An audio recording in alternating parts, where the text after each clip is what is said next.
Hello and welcome to the WhatCar.com podcast.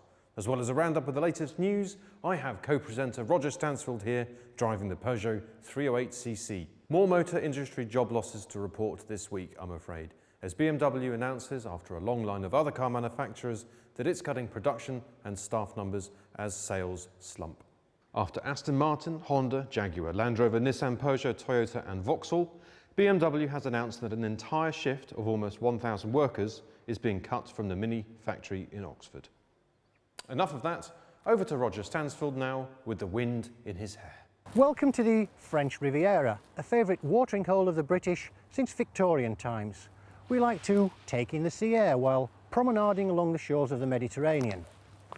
But these days, we're more likely to want to do our promenading in one of these. It's a coupe cabriolet, an idea that Peugeot first came up with in the 1930s and has done more than anyone else to popularise since. Here's the French company's latest, the 308cc. As always, you get a convertible for fine days and a fixed roof coupe for when it's raining. As you've probably guessed, the CC is based on the smiley 308 hatchback, but Peugeot has made a few important changes. It's the first car in the world with head airbags mounted in the front headrests, and there are hot air blowers in the front seat at neck height, an idea shamelessly stolen from Mercedes-Benz. But on a drafty day, who cares? The rear headrests hide rollover hoops that spring up should the car go base over apex. 4 engines are available, 1.6 litre petrols and diesels and a 2 litre diesel, and you've the option of an automatic gearbox with a couple of them.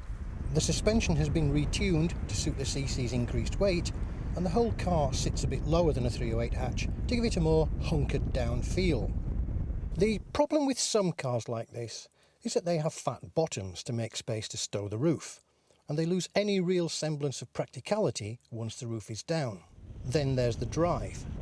Cut away a car's roof and it can become all wobbly, so the engineers have had to add stiffening, which increases weight. You notice some of this in the Peugeot, but not as much as in many rivals. It's actually quite a nice car to drive and be in, with its high quality interior. And anyway, on a sunny day like this, you won't be bothered that it's not a sports car.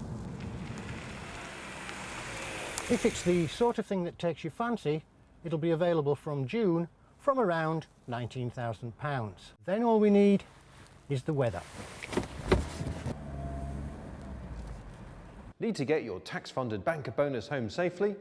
Perhaps the armoured version of the new Mercedes E-Class, the E-Guard, might come in handy. Polycarbonate glazing can shrug off .44 rounds, whatever they are, while there's also underbody armour, a strengthened steel chassis and run-flat tyres that can whisk you away from the baying mob at 50 miles an hour.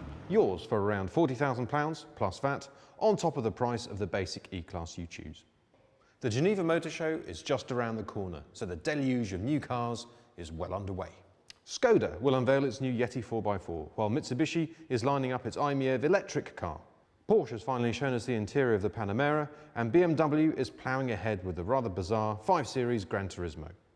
Audi will also unveil the A4 Allroad, another step in the company's bid to have a different model for every day of the year, while Nissan teases us with the first show of the Kazana Baby Qashqai 4x4. We've also had a chance to take the Fiat 500 Abarth and Jaguar XFR out on the road, so get to whatcar.com and check out our first drives now. While you're there, why not vote in our poll, which asks you whether a cash incentive from the government to scrap your old car would be enough to convince you to buy a new one. Tell us what you think and come back next week for more news on the whatcar.com podcast.